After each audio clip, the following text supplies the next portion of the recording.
मेरे तो गिरधर गोपाल दूसरा न कोई रे। ऐसे संत मीराबाई ने कहा क्योंकि वह तन मन से ईश्वर में समर्पित हो गए थे। ज्ञानियों को अपने ज्ञान का घमंड होता है, इस वजह से ईश्वर उनसे दूर रहता है।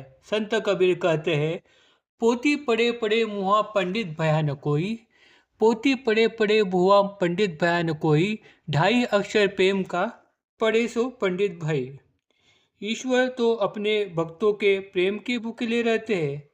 इस वजह से अनपढ़ गंवार भक्त भी अपने प्रेम तथा सेवा से ईश्वर को वश में कर लेता है।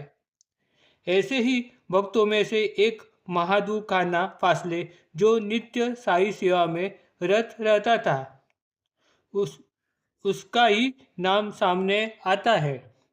उसका असल में नाम माधवराव था, लेकिन शिरडीवासी उसे महादू नाम से पुकारते थे। बचपन से ही उसे बाबा के प्रति आकर्षण पैदा हुआ। सुबह से लेकर रात तक वह बाबा की सेवा में तत्पर रहता था।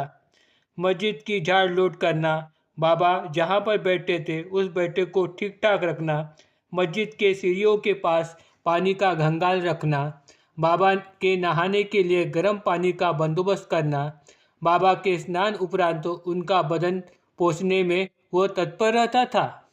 मस्जिद तथा चावड़ियों में रखी हंडी यानी डेकोरेटिव लाइट साफ करना, बाबा के घोड़ी की निगरानी रखना आदि कामें वो किया करता था। मस्जिद के धुनी निकट जो लकड़ियों को रखने के हेतु छोटी दीवार भी बाबा ने उसकी सहायता से बनाई थी।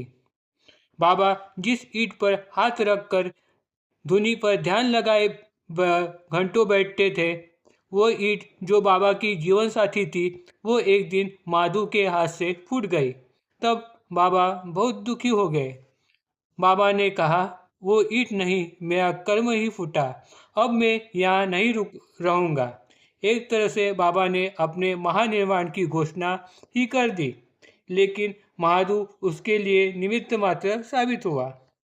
बाबा का निर्माण यह एक प्रासंगिक घटना थी। बाबा तो अक्षय है, नहीं, उन्होंने अपने भक्तों को वैसे गाही ही दी थी।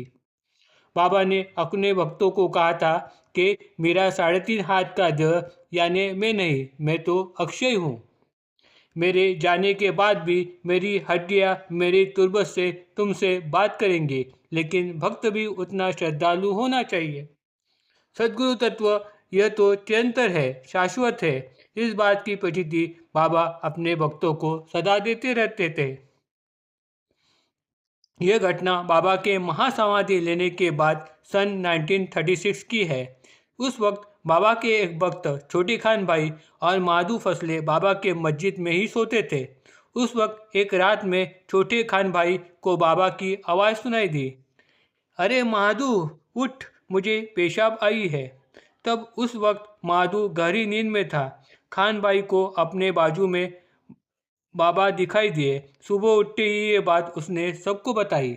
बाबा के अंत समय में माधू वहाँ पर उपस्थित था। बाबा इस्तेमाल करने वाली चिलिम तथा बाबा का सटका बाबा के एक भक्त बापू साहेब जोग को उसने दिया।